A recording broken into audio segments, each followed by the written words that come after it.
Hi, this is Dr. Alice Kirby with some more strategies for stress relief and for building the resiliency of your nervous system so that you can move through life with less reactivity to stressful situations. So, today I want to share with you 4 techniques that are quite simple. You can do these at any time throughout your day. And I encourage you to really notice if there is one more than another that seems to resonate with you or seems to really help you, because it is different for each individual and for each individual's nervous system. So the first technique that we're going to work with is called grounding. And I invite you to have an open mind with all of these techniques. You may have heard of these in some capacity before. This may provide a slightly different explanation or walkthrough of the actual practice. So I encourage you to keep an open mind and to simply try and see what happens in your body.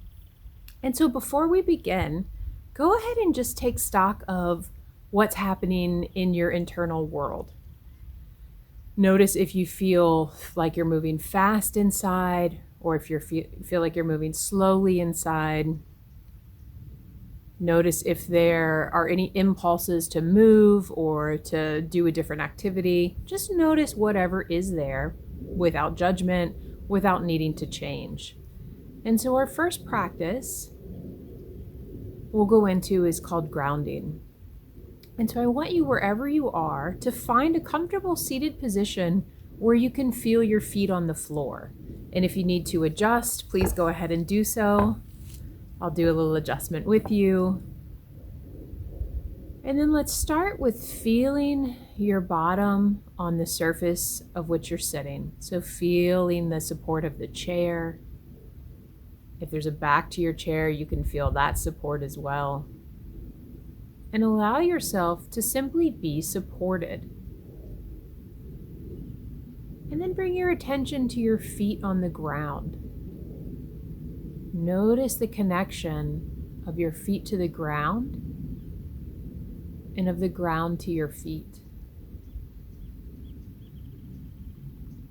And notice your legs.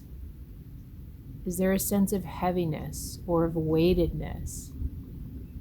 Or can you identify an area in your lower body, whether it's in your feet, your legs, your pelvis, or your hips, that feels more weighted? And if you can identify this weighted area, simply be aware of it, place some attention, and explore that sense of weightedness. See if it's a pleasant sensation to notice weightedness. If it's unpleasant, then I invite you to move on. If it is a pleasant or neutral sensation, just keep that in your awareness. And then bring your attention back to your feet on the floor or on the ground. And you can imagine the connection between your feet, between the ground beneath them, and between the earth below the ground. You can imagine, if you like, roots growing from the bottom of your feet and into the earth, connecting you to the natural world. You can simply imagine a pull of energy or simply of sensation, of just feeling that tactile sense of being connected or being rooted to the ground. If your eyes are open, you can try closing them. And if they're already closed, just let yourself explore both the sensation of being grounded, explore the sensation of weightedness, and any visualization that works for you, whether it's the rootedness, whether it's a connective force or energy that you like to picture. But just simply come back to the sensation and the sense of being connected, of being rooted, and of being grounded.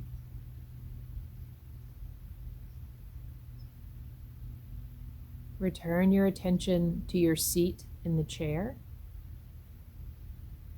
Notice if there's been any shifts in your spine and how you're sitting.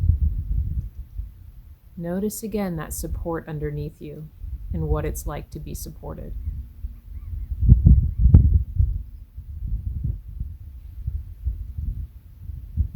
And then when you're ready, you can bring your awareness up through the rest of your body. And just like we did in the beginning, take stock of how you feel now, what's happening inside. Is there a difference between when we started and now? Maybe there is a greater sense of calm. Maybe there is more a sense of that grounded or rooted or connectivity. And so again, this is simply observing what is there and what is present. And for you, this may be a useful practice. You may find some of the other tools and techniques more useful. But this is a good one to keep in your tool belt. Particularly, grounding comes in handy when we are in moments of high stress situations where our tendency is to react quickly from a place of heightened nervous system activation. I'm sure maybe you've experienced this. Instead, if we can pause for a minute, feel our feet on the floor, and simply ground into our bodies, it helps us to slow down and respond from a place that is less reactive. And so the second technique that we're going to work with today is called orienting. And we've done a little bit of this with our 5 senses practice. Today we're really going to focus on delving more into the orienting portion of this. And so go ahead and close your eyes, and we will start with our auditory orienting and then spend more time with visual orienting, because it again is a very useful tool in moments of high stress, as well as in moments of delight, of joy, of peace, and of pleasure. And it is very important for us to also take in and slow down those moments. So let's begin with our auditory orienting. Go ahead and close your eyes. And just notice what you're hearing. And I'll go through this practice with you. So there may be some pauses where I'm quiet. So notice what you're hearing more in the foreground. What are the immediate sounds that you recognize? And then almost as if you're refining your senses and your sense of sound, expand your auditory sense outward and see what else you hear in the distance. You can observe the sound of my surroundings. There's a lot of birds chirping, the planes flying overhead, as well as what's in your own surroundings.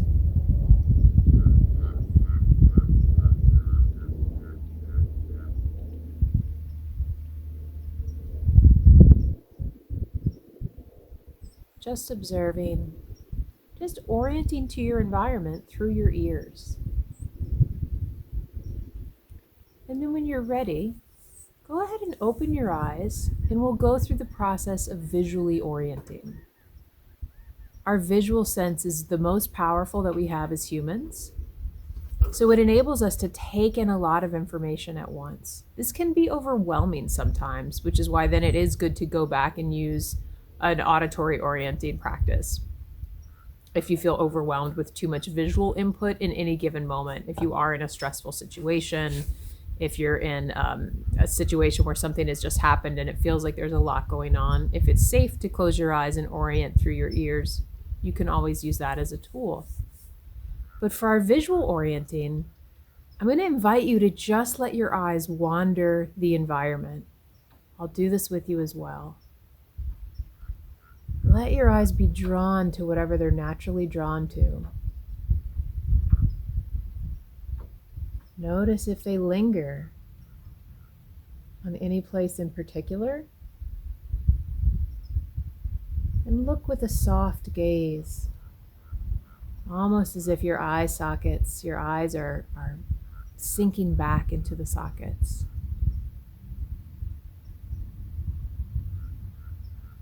And allow yourself to take in the environment with this softer gaze not so much seeking things out visually, but allowing things to come into your field of vision.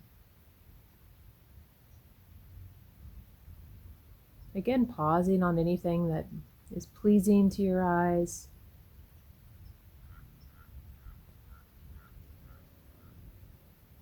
And again, noticing any shifts or changes within your internal world. Is there an automatic breath that happens, as you saw with me just a moment ago? Is there a sense of being more here and now? Visual orienting is wonderful to help us come back into the present moment, into where we are here and now. Because what can happen in a stressful situation, even if it's a work stressor that is seemingly insignificant, our system can respond and does respond as if we are in a life-threatening situation. And if we have any history of trauma or anything that our bodies have perceived as trauma, that trigger of being in this life-threatening situation when it's just a mundane stressor can send us up to a higher fight or flight state. When we can take the time to maybe ground ourselves, feel our feet on the ground, and then orient to the here and now, it brings us back to the present moment. It brings us back to our body in the here and now, where we aren't in a life-threatening situation. It helps our system return to that baseline state where we aren't so highly reactive. And so we'll go over one more practice, self-contact. And so this seems very simple, and it is quite simple, but again, I invite you to walk through the practice with me and simply keep an open mind. And so self-contact is just what it sounds like. You can see I've brought the palms of my hands together.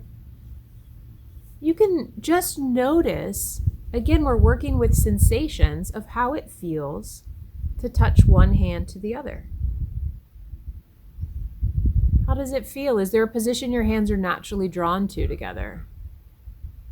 And really notice the tactile sense. You can notice temperature. Is one hand warm? Or are your hands cool? Is the temperature the same or different hand to hand? And maybe try just resting your palms on your legs. And notice how that feels. Is there a sense of connection or comfort? Making contact with yourself. Just gently. Some ways that self-contact is really pleasant is you can bring a hand to your face. Notice what that's like. Of course, make sure you've washed your hands. Even your forehead. Some people find this very soothing. As well as, again, it brings us back into our bodies in the here and now.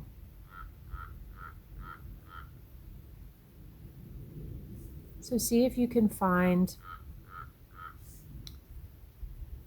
an area of self-contact that feels pleasant for you, that feels helpful for you. Because again, these tools are meant to be helpful and to help restore you to a more baseline state within your nervous system so that you are moving through your life with greater resiliency and less reactivity. That's our goal with all of these practices. And it doesn't, with the self-contact, it doesn't necessarily need to be just your hands. You can notice I'm sitting, you can't see my legs, but I'm sitting with one of my feet tucked behind the other leg. And just notice that. Notice the contact of a foot to a leg. Maybe your legs are crossed. Is there a sense of comfort or warmth in having that connectivity with yourself? And again, simply noticing what's there. And then checking in to see how you feel inside after the practices. And then the fourth practice that I want to go through with you is movement. Movement is a wonderful way to shake up our systems. It's a wonderful way to move through stress. It's a wonderful way to come back to ourselves. And if we are in a place of ruminating thought, coming into our body and doing really any kind of movement that is pleasant or enjoyable for you can be extremely helpful. And so we'll go through a guided movement practice in the next video.